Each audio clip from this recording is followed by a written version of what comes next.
Muy buenos días, jóvenes. Como le dije en el video anterior, traté de dividir lo que era el tema de fuerza eléctrica resultante en dos partes. La primera parte corresponde a cargas eléctricas colocadas sobre el mismo eje. Significa que van a haber entonces fuerzas eléctricas en una sola dimensión. Si se colocan en el eje de las X, al final va a ser hacia la derecha o hacia la izquierda, este o este. O si la coloco en el eje de las Y, norte, sur o arriba, abajo. Pero, ¿qué sucede cuando no están colocadas todas en el mismo eje, sino que pues hay dos en el mismo eje y hay otra que está en el eje de las Y? Entonces estamos hablando de dos dimensiones, por eso le coloqué aquí 2D. En el anterior era un D, una sola dimensión. Es un poco más complejo y aquí se necesitan algunos conceptos como el concepto de trigonometría. Es muy importante la trigonometría aquí, es muy importante. Pero pues vamos a ver a través de un ejemplo esto. Antes de leer el ejemplo, quiero mencionarles esto de la trigonometría, porque aquí vamos a ver bastantes triángulos. Entonces, supongamos, bueno, a manera de ejemplo,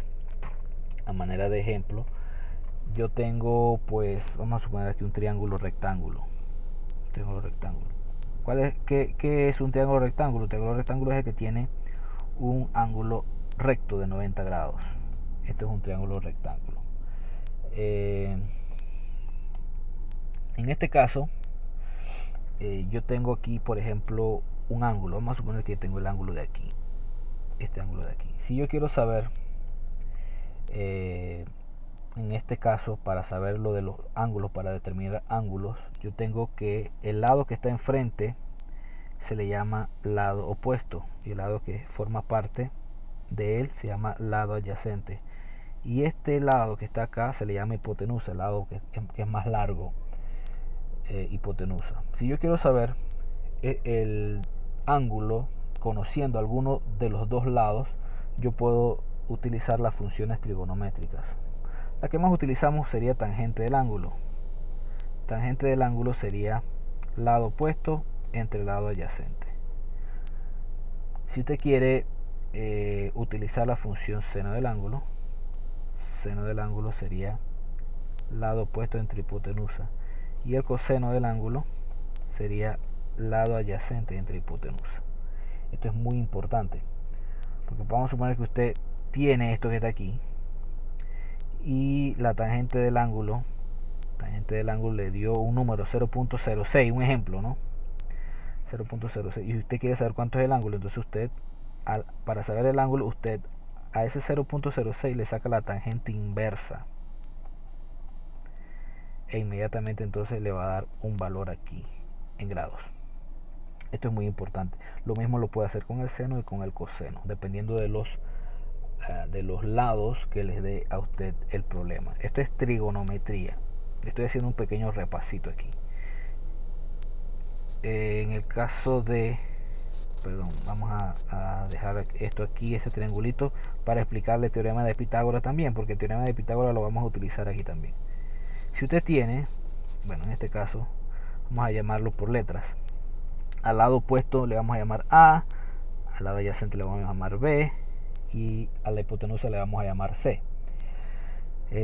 A y B son catetos y C es la hipotenusa. ¿Qué dice el teorema de Pitágoras? Que el cuadrado de la hipotenusa es igual a la suma del cuadrado de los catetos, esto que está aquí. Y si quieres saber cuánto vale la hipotenusa, simplemente saca la raíz cuadrada de A al cuadrado más B al cuadrado. Esto es la hipotenusa. Esto que está aquí y las funciones trigonométricas que definí anteriormente es muy importante que usted las tenga en una ficha para que no se lo olvide.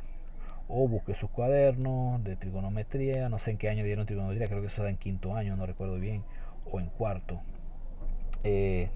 para poder desempolvar los conocimientos de trigonometría, porque lo vamos a utilizar aquí en este caso. Otro concepto que quiero que desempolven del baúl de los recuerdos es vectores. ¿Por qué? Porque si usted recuerda la definición que yo les di en el video anterior sobre la fuerza resultante me habla de una suma vectorial. Y la suma vectorial no es solamente sumar y restar, como hicimos en el anteriormente. En el anterior video nosotros lo que hicimos fue sumar simplemente o restar en el caso, porque están en el mismo eje. Pero no siempre va a ser así, no siempre va a estar en el mismo eje. Así que la suma vectorial se debe hacer mediante dos métodos, o el método gráfico o el método numérico, trigonométrico, que es el que siempre se usa analíticamente para resolver sumas de vectores. Entonces, pues ambos conceptos son muy importantes aquí. Hago esa aclaración porque son conceptos de cuarto y quinto año. ¿Qué significa? Yo debería esperar que usted domine todo eso que le acabo de mencionar aquí para poder comprender este tema. Porque aparte del concepto nuevo de fuerza eléctrica resultante, para poder entenderlo, aparte de eso debe dominar otras cosas que forman parte de su formación dentro del bachiller en ciencia, y yo soy un estudiante de sexto año. Vamos a resolver este problema. Tenemos aquí las cargas distribuidas de esta forma. Aquí tenemos esta de 75 microcoulomb, le vamos a llamar Q1, esta de 18 microcoulomb le vamos a llamar Q2, y la fuerza 3, la de menos 14 microcoulomb. Pero ¿cómo ellas están distribuidas? Resulta de que la carga de 75, voy a hacer aquí, la carga de 75, este problema no está en el módulo resolví otro, pero para que tengan un problema adicional ahí. Esta carga Q1, 75 microcoulomb, está 35 milímetros a la izquierda de la carga de 18. La carga de 18 microcoulomb es positiva también. Y esa le voy a llamar Q2. ¿Qué sucede? Entre ellas, bueno, ya usted sabe, aquí hay 35 milímetros. ¿Qué sucede? Tengo que buscar la fuerza resultante sobre una carga 3 que es negativa y que vale 14 microcoulomb. En los problemas anteriores era simplemente colocarla por acá dentro del mismo eje, pero resulta que no es así. Esa carga está colocada debajo de la carga de 18. Está colocada aquí. Es una carga negativa Q3 y tiene un valor de menos 14 microcoulomb. Entre ellas hay una separación de 50 milímetros. Aquí hay 50 milímetros. Y eso es lo que me dice el problema. Pero ¿qué resulta? Para poder determinar esto, yo necesito saber, pues la fuerza resultante es sobre Q3, pero necesito saber cuánto es la distancia que separa Q3 de la carga 2 y de la carga 1, para saber cuánto es esa distancia. Entonces, pues de la carga 1, de la carga 2 no hay problema porque ya están los 50 milímetros allí. El problema es esta distancia en línea recta de aquí a aquí. ¿Cuánto es? No me la da el problema. Entonces sucede que aquí se está formando un triángulo rectángulo invertido. Un triángulo rectángulo. En donde esto que está aquí es C y esto que está acá son los catetos. Entonces lo primero que yo tengo que hacer es saber cuánto equivale C. Bien, yo sé que C es igual a raíz cuadrada de A al cuadrado más B al cuadrado. Usted puede llamarle al cuadrado esto de aquí A y este de acá B, o al revés, como usted quiera, va a dar lo mismo. Sería la raíz cuadrada de 35 milímetros al cuadrado más 50 milímetros al cuadrado. ¿Cómo se hace esto? Bueno, yo recomiendo que usted coloque un paréntesis aquí y un paréntesis acá en la calculadora para que le dé ese resultado. ¿Por qué? Porque la calculadora debe entender que usted quiere que le saque la raíz cuadrada a esto que está aquí. Entonces para eso lo coloco dentro de paréntesis. Bien, si usted hace eso en la calculadora, y le aconsejo que lo haga para ir haciendo esto, al final cuando lo saco de la raíz cuadrada, esto me debe dar aproximadamente igual a 61 milímetros. Esta distancia de aquí es 51 milímetros. Muy bien, eso lo hice con el teorema de Pitágoras. No solamente necesito esa distancia, sino que también necesito este ángulo de aquí. El ángulo que se forma exactamente en el vértice donde está la carga que voy a hacer el cálculo de la fuerza eléctrica resultante, que es Q3. En ese ángulo es muy importante saberlo, porque con ese ángulo es que voy a hacer la suma vectorial. Entonces, ¿cómo lo determino? ¿Qué tengo aquí? En este triángulo tengo esto que está aquí es el lado opuesto y esto que está aquí es el lado adyacente. Así que la función trigonométrica que se amolda a lo que estoy buscando sería la función tangente. Así que sería tangente inversa de lado opuesto entre lado adyacente. En otras palabras, sería tangente inversa de 35 milímetros sobre 50 milímetros. Esos milímetros se cancelan. Y pues usted hace la operación allí, divide 35 entre 50 y le saca la tangente inversa. Y eso le va a dar aproximadamente igual a 35 grados. 35 grados. Este ángulo de aquí es 35 grados. 35 grados. Ok, ya hice ese cálculo, es muy importante. Ya como está allí, ya hice los dos cálculos, voy a borrar esos cálculos porque necesito este espacio para explicarle otra cosita muy importante aquí. Lo primero que hay que hacer en este tipo de problemas es trazar un plano cartesiano. Y ese plano cartesiano, ¿dónde lo coloco? Lo coloco exactamente utilizando la carga 3 o la carga sobre la cual calculo la fuerza resultante como origen. O sea que tomo esto aquí, perdón, voy a utilizar otro color, voy a utilizar este color. Todo esto aquí viene siendo el eje de las y aquí viene el eje de las X, y obviamente para arriba esto mismo va a ser el eje de las Y. Aquí usted puede observar el triángulo rectángulo en gris. Una de las recomendaciones que yo siempre hago cuando vamos a hacer suma de vectores es que el ángulo debe medirse siempre del eje de las X. Y si usted observa lo que está sucediendo aquí, ese ángulo que tiene usted aquí, este ángulo, está medido desde el eje de las Y. ¿Qué significa? Que el ángulo que realmente necesito es este ángulo de acá abajo. O sea, muy bien, calculé 35 grados. Esto no hay ningún problema, pero para hacer mi cálculo yo necesito saber cuánto vale este ángulo de aquí.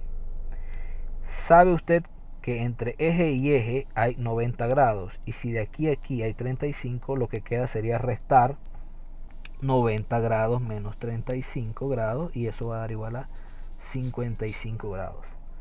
Y quiere decir que el ángulo de abajo, ese ángulo que estoy marcándoles allí, este ángulo de acá, es de 55 grados. Que es el ángulo con el cual voy a trabajar, que es el que siempre se mide desde el X, del eje X hacia el vector.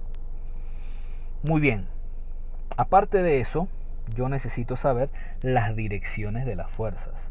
Y hago exactamente igual como estoy acostumbrado a hacerlo en el problema que le expliqué en el video anterior. Imagino que la carga 3 se mueve, producto de atracción o repulsión con respecto a las otras dos cargas que están acá.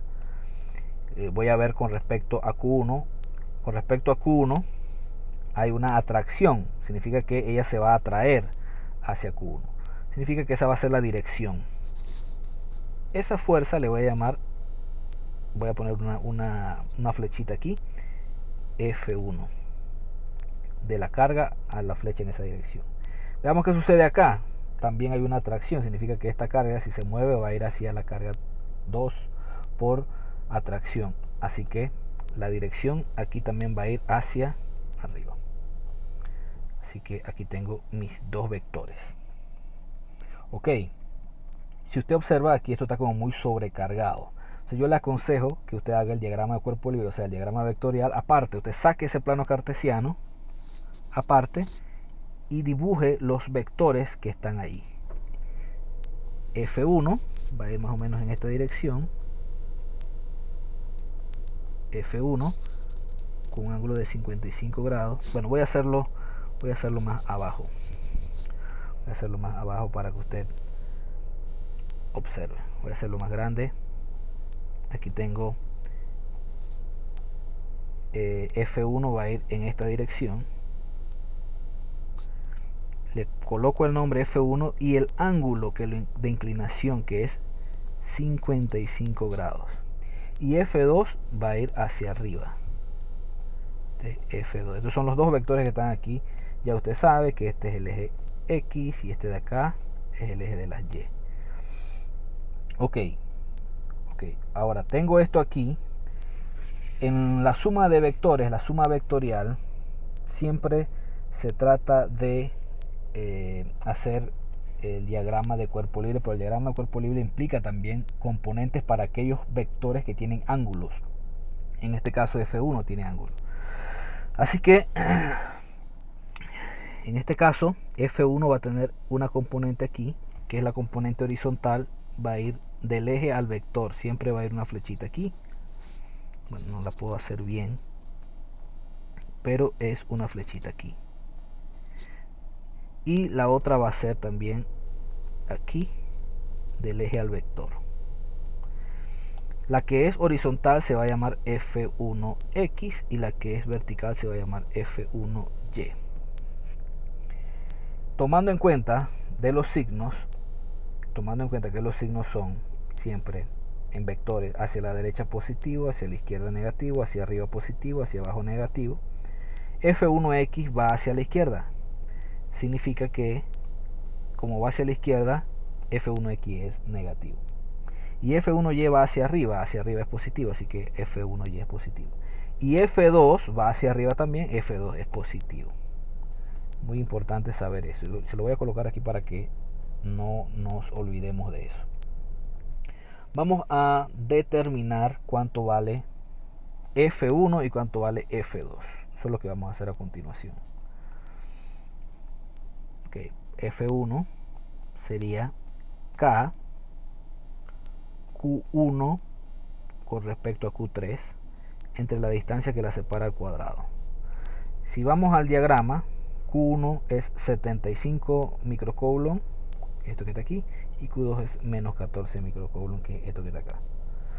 Así que, y la distancia de separación que calculé aquí era de 61 milímetros. Esto lo hice con teorema de Pitágoras, lo tuve que borrar. Pero esta es la distancia de separación que hay aquí. Ok, vamos a colocarlo. Sería, entre paréntesis, esto pues ya usted debe estar un poco más diestro. 9 por 10 a la 9, perdón, newton por metro cuadrado sobre coulomb cuadrado multiplicado a Q1, que es 75 por 10 a la menos 6, y Q2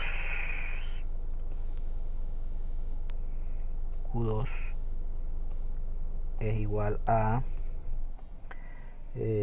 14 por 10 a la menos 6, coulomb y coulomb. Y en el denominador la distancia que la separa ya vimos que es 61 milímetros, pero recuerda que milímetros es por 10 a la menos 3. Así que coloco directamente la notación científica, pero eso va elevado al cuadrado. Si usted hace directamente en la calculadora esta operación, multiplica 9 por 10 a la 9 por 75 por 10 a la menos 6 por 14 por 10 a la menos 6 y lo divide entre el cuadrado de 61 por 10 a la menos 3, eso le debe dar aproximadamente igual a 2539.64 newton. Ese es el valor de F1. Si quiero calcular F2, sería K, ya no sería Q1, sino que sería Q2 del Q3 y la distancia que la separa al cuadrado. Y tomando en cuenta, sería esta fuerza de aquí. Q2 es 18 y Q3 es menos 14. Y la distancia de separación es 50. Así que eso lo coloco en esta fórmula. Sería 9 por 10 a la 9 newton por metro cuadrado sobre coulomb cuadrado. Q2 es igual a 18 por 10 a la menos 6 Coulomb, y Q3 sigue siendo 14 por 10 a la menos 6 Coulomb. Es negativo, pero aquí lo dejamos positivo. Recuerden que los signos no se colocan aquí en la fórmula, los signos de la magnitud. Y la distancia de separación entre ellos es de 50 milímetros, que es 50 por 10 a la menos 3 elevado al cuadrado, metros elevado al cuadrado. Observe, si comparamos ambos problemas, la carga 3 se repite en ambos casos, porque es la carga sobre la cual estamos calculando la fuerza resultante. Así que en ese caso siempre esa carga va a estar repetida en ambas fórmulas. Igual, hacemos la operación, multiplicamos arriba y dividimos entre el cuadrado de 50 por 10 a la menos 3. Eso me dará 907.2 Newton. Esa es la fuerza 2. Así que tengo F1 y tengo F2. Si hubiese sido el problema anterior, el que hicimos en el video anterior, aquí o sumamos o restamos estas dos fuerzas. Pero pues no es tan sencillo como aparece aquí. Ahora vamos a hacer el cálculo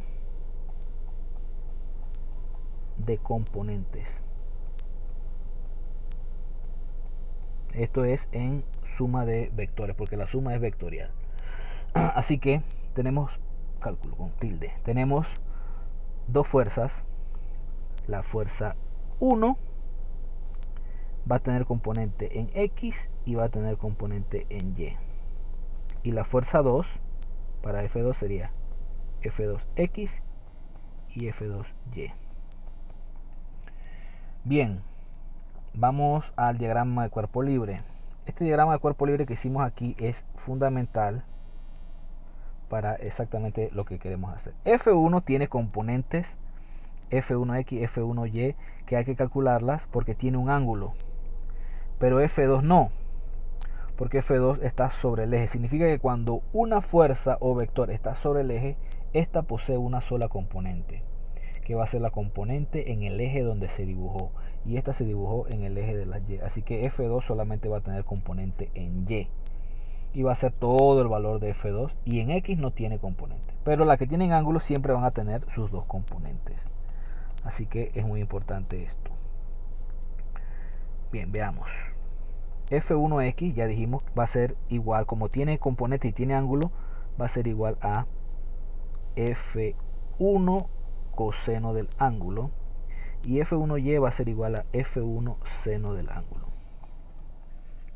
Resulta que en el diagrama de cuerpo libre que vimos aquí, F1 es negativo, así que es muy importante que usted tenga eso claro. F1 es negativo. Así que aquí yo voy a colocar F1. ¿Cuánto es F1? F1 es 2539. Recientemente lo calculamos. 2539.64 Newton por el coseno de 55 grados. Si usted hace eso en la calculadora, esto es negativo, recuerden. Esto me va a dar obviamente negativo. Va a ser igual a menos 1456.68 Newton.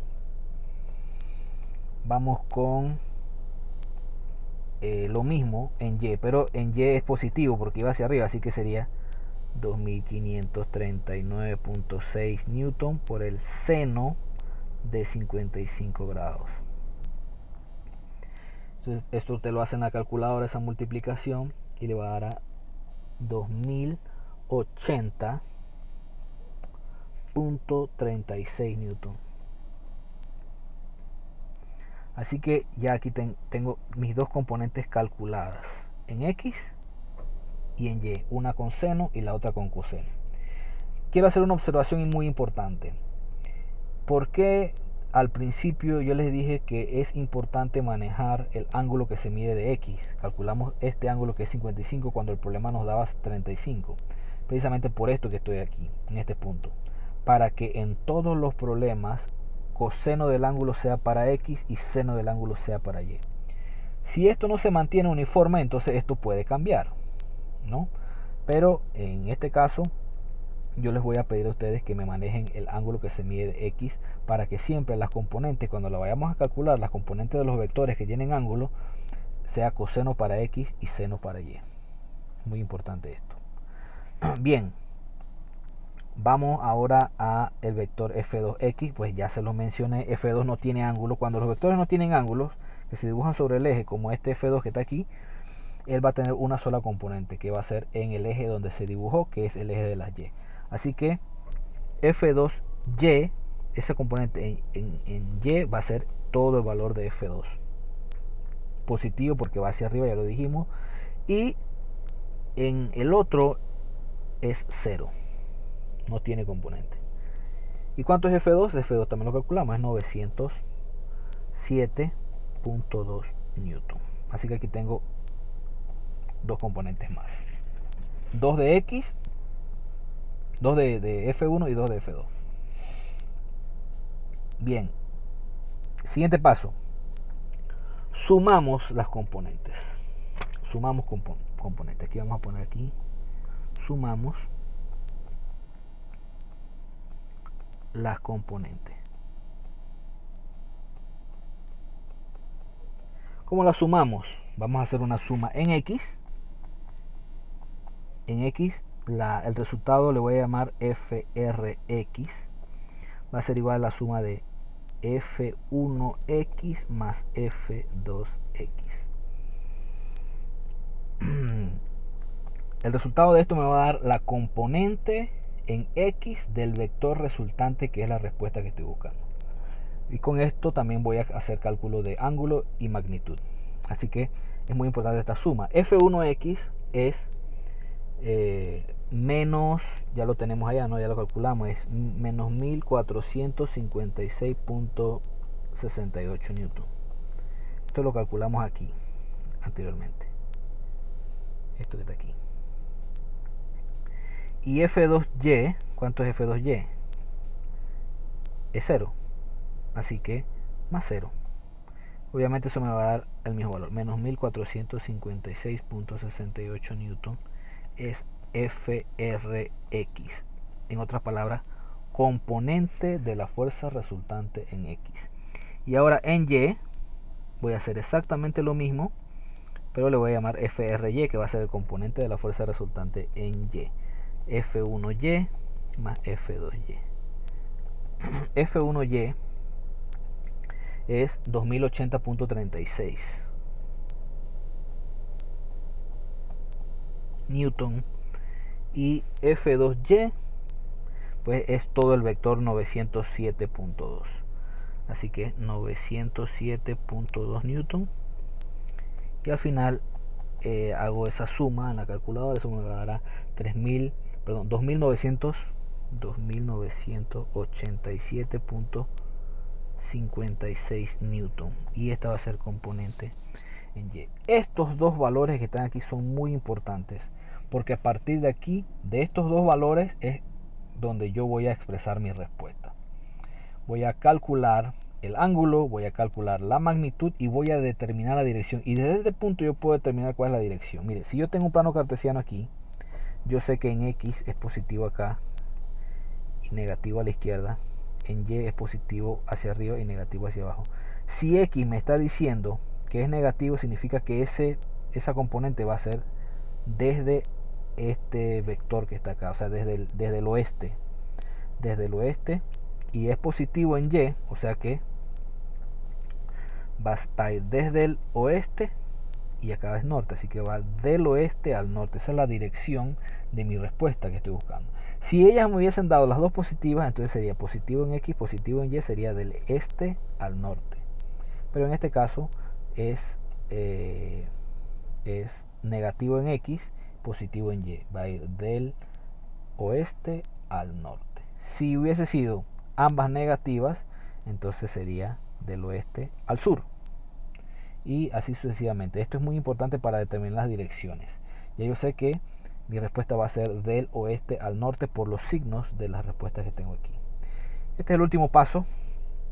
Voy a calcular con dos fórmulas cuánto vale la fuerza resultante y cuánto vale el ángulo. Son mis dos respuestas. Ok, fuerza resultante. Fuerza resultante se calcula así: raíz cuadrada de frx al cuadrado más fry al cuadrado. En esta raíz cuadrada pues coloco los dos valores. El valor de frx al cuadrado, que sería menos 1456.68 newton al cuadrado, y FRY es 2987.56 newton al cuadrado. ¿De dónde saqué esos valores? Estos dos valores que están aquí. Muy importante, así como usted observa esa raíz cuadrada allí, así mismo la coloca en la calculadora, y para evitar error coloque un paréntesis más al principio y un paréntesis más ya al final. O sea que cuando usted va a hacerlo en la calculadora, raíz cuadrada, paréntesis, paréntesis, y lo coloca así mismo como está expresado ahí. Si lo coloca así mismo como está allí, no va a tener dificultades con la respuesta, y la respuesta le debe dar, igual trate de hacerlo usted allá para ver si lo está haciendo correcto o incorrectamente. Debe dar a 3323.77 newton. Esa es la fuerza resultante. Y ahora vamos con el ángulo. El ángulo sería tangente inversa de FRY entre FRX. Estas dos fórmulas, esta y esta, es buena también que la coloquen en la ficha esa, para usted hacer sus problemas. Bien, sería tangente inversa. FRY, ¿cuánto vale FRY? Vale 2987.56 newton. Y FRX va a dar a menos 1456.68 newton. Esos newton aquí se cancelan. Usted lo divide y le saca la tangente inversa, y eso le debe dar a 64 grados. El ángulo siempre debe llevar grados. Y al final usted expresa su respuesta de la siguiente forma: la fuerza resultante va a ser igual a 3323.77 newton, punto y coma, 64 grados, y al lado coloca la dirección que dedujimos arriba, del oeste al norte. Y de esta forma se calcula la fuerza resultante.